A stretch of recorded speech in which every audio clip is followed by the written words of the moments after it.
Hey guys, it's Frances, and I have another weekly collaboration for you, and this week's theme was snowflakes. And here is a sneak preview of what all the other ladies have done. And as always, I will have their information linked below.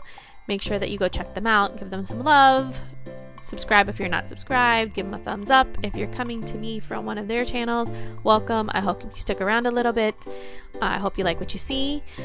This right here is the look that I came up with.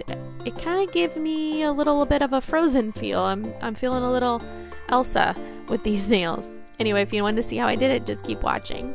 I'm starting off with a base coat in the color Lilac Pastelle, and this is a L'Oreal polish. It's an old one. I don't know if they still have it, but I'm starting out with that as a base because it was such a light color that I didn't think that it was going to affect the colors that I'm going to sponge on top of it. And then I'm going to use Sinful Colors Why Not and an Insta Dry, as well as that Lilac Pastel color.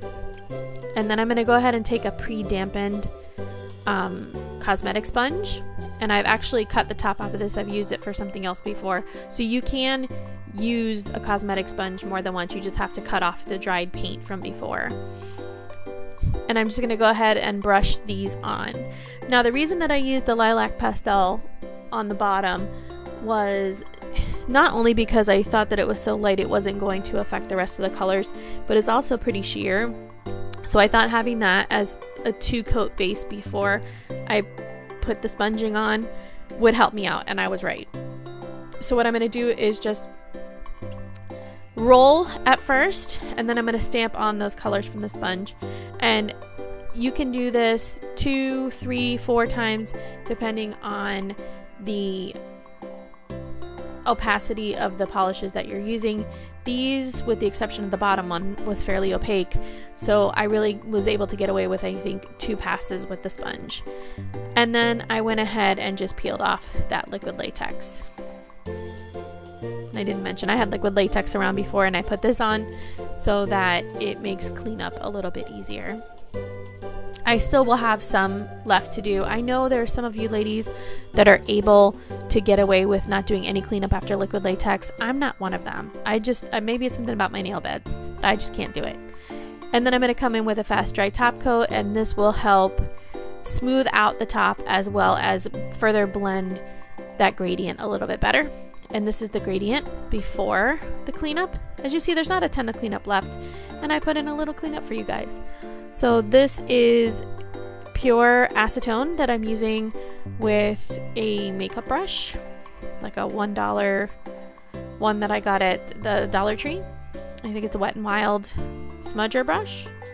And then I'm just going to go around the edges there and just do a little bit of cleanup. Like I've said before in some of my videos, my cleanup is a little more finicky probably than most people's needs to be because I take those close-up pictures, so I'm really super conscientious about how I clean up around my cuticles. And that Why Not, that blue polish, is a stainer. So then I'm going to come in with this Blitz polish, and I think it was called Snowman Hollow, and I got this at Sally Beauty. It's one of their seasonal ones, and I'm just going to come in as a top coat, and it's got those iridescent blue flakies that I was hoping would look a little bit like snow glistening. I didn't really love this one so much. Some of those flakies look a little bit yellow when you put them on, so it didn't have exactly the effect I wanted it to, but it was still pretty. And then I'm going to come in with this Bundle Monster plate and my Funky Fingers polish, as well as my Born Pretty stamper and scraper, and I'm just going to pull parts off of this plate. So I'm going to use random, or not so random really, parts of the plate and stamp them on different nails. So I wanted to get just a variety of those snowflakes across my nails. So then I'm going to go ahead and let you watch the rest of stamping, and I'll come back to you when I'm done stamping.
I did the rest of my cleanup off camera, and I'm putting on a fast dry top coat right here just to seal in that final design so that those snowflakes don't lift off.